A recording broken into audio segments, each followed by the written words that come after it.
What is up, everybody? Clinton here, and in this video we're going to be talking about self-sabotage in the area of weight loss.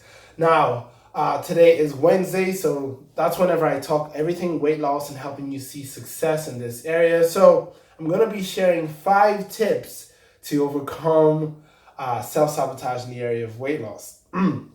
Now, what is self-sabotage? It's when you have a goal, and in this context, we're talking about weight loss. You have a goal, you want to lose weight. You've got your ideal weight in mind. So you're making moves, you're making progress. You're eating healthier, you're getting the steps in. You're staying hydrated. You're doing all these things, and you're making moves. You're losing the weight. The weight is coming off. You're feeling great. And then all of a sudden, you start eating more junk food, and you start getting more takeaways, and you stop moving your body, you start getting the steps in, etc. And all of a sudden, all that weight you've lost, you've gained it all back again, and in some cases you gain more. And I've seen this happen. Now, recognize that self-sabotage happens in multiple areas of our life. It happens in our relationships. It happens in terms of like finance. It happens in terms of just lifestyle-related things. But this is in the area of weight loss, and I've seen this happen. So, why does this happen? What causes this? Now, we have to understand that change is scary. Change is uncomfortable. Kipper, little doggy, came into the room. Change is scary. Change is uncomfortable, and a lot of the times we would rather be comfortable in our pain than uncomfortable in engaging in new habit, because we've built up our beliefs of who we are around the old habits. Now, Tail Swan, if you know who Tail Swan is, she says that we aren't actually self-sabotaging. There is an aspect of ourselves that wants us to stay the same because it doesn't want us to experience pain. Okay, so you've conditioned yourself to feel that this is who you are. I'm the person who eats the junk food. I'm the person who this is the way that I am, and this is just the way I'll always be. I'm the person who doesn't really move their body. Like, you've identified yourself as that person. You formed all your beliefs as that individual. And whenever you start to make progress, it goes against that old belief of who you feel you are. And that's uncomfortable. And we have to understand that our subconscious mind, which holds our habits and our intuition and our story in our head of who we are, is a million times more powerful than our conscious mind. So when it comes to reprogramming the subconscious mind, or when it comes to stopping self-sabotage, we really have to deal with the area of the unconscious. So Nietzsche said, they fear their higher self because it speaks demandingly. So we know that we can become our greatest version. We know that there's more to this life. We know that we are capable of great things. However, a lot of the times, like I said, this is outside the realm of who we believe we are. Okay, so there's a lot of resistance. So how do we overcome self-sabotage? That is a question. How do we overcome self-sabotage? Now, here are 5 ways in which we can overcome self-sabotage. The first is know yourself, know the enemy. You are your greatest enemy. You are your greatest enemy.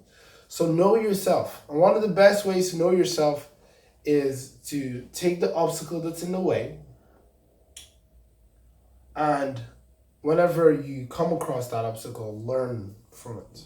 Learn from your mistakes. This is one of the best ways to know yourself. If you find that you're binging on a Friday, make a note of it. I binge on a Friday. I go to McDonald's on a Saturday. Make a note of it. Know yourself. Know the things you're doing that are sabotaging you, keeping you where you want to, back to your old beliefs. Know it, write it down, and make steps to overcome it. Knowing yourself is half the battle. Because sometimes, whenever we are in the automatic sort of flight response, we forget.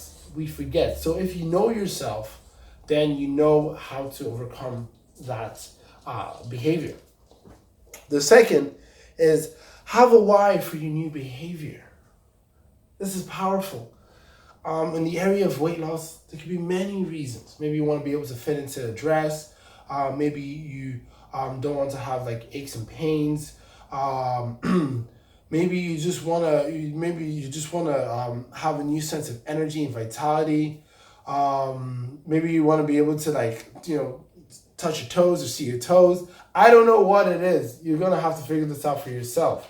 But have a strong enough why. Some people, I know for me, when it comes to general like having a strong enough why and the plant-based lifestyle, just seeing the transformation people go through in terms of health, in terms of weight loss, so inspiring, so inspiring. That's why I always want to do the best I can to share this message, because I know how powerful it is. Plant-based lifestyle, getting the steps in, I know how powerful it is. So that is the second principle. The third principle is set a challenge and leverage this challenge. Set a challenge, a 30-day challenge. A lot of people come onto a vegan lifestyle because after a 1 month challenge, they're like, oh my God, I see these documentaries, see the benefits of the health, the planet, the environment. I see them.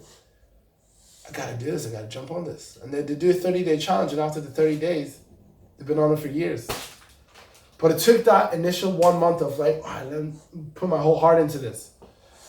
And do a 30-day challenge and get some leverage. What I mean by leverage is, put some money into it. That's a form of leverage. Or just get a mentor. That's the next step. Get a mentor. A mentor who can hold you accountable. A mentor who can help. Get a mentor. It can really help you in terms of achieving your goals and stop self-sabotage. And the last is affirmations. Affirmations. Rewrite what you say about yourself. Rewrite how you see yourself. I find a lot of people who are self-sabotaging in the area of weight loss. They speak. Just watch how they speak about themselves and their conditions. It's like I feel fat. You know what I mean? I'm always gonna be this way. I don't enjoy eating healthy foods. I'm not that kind of person. We have words that we're saying about ourselves that are formulating images in the mind, words or images. And when you say it often enough, right, it becomes a habit of thinking. And once it's a habit of thinking, you know it's in the subconscious mind. And subconscious mind is way more powerful than conscious mind. So that's going to be driving your behavior. So what we can do, we can rewrite who we are. Writing down and rewriting your goals. Rewrite who you are. You can do that. You can do that. So write down affirmative, positive statements. I am healthy. I am fit. I weigh X. I love eating healthy, delicious, plant-based meals. I love going out for a walk. I like getting the steps in. I enjoy moving my body. These will start to rewire the way you think about yourself and create new images and beliefs in the mind that help you stop self-sabotaging. And with that being said, remember that it doesn't matter where you start. All that matters is where you're heading. That is the secret. It doesn't matter where you start. All that matters is where you're heading. Remember, you can be both the masterpiece and the work in progress. Love yourself on the way to your goals. Peace, love, veganism. Thank you very much for watching. Have a nice day.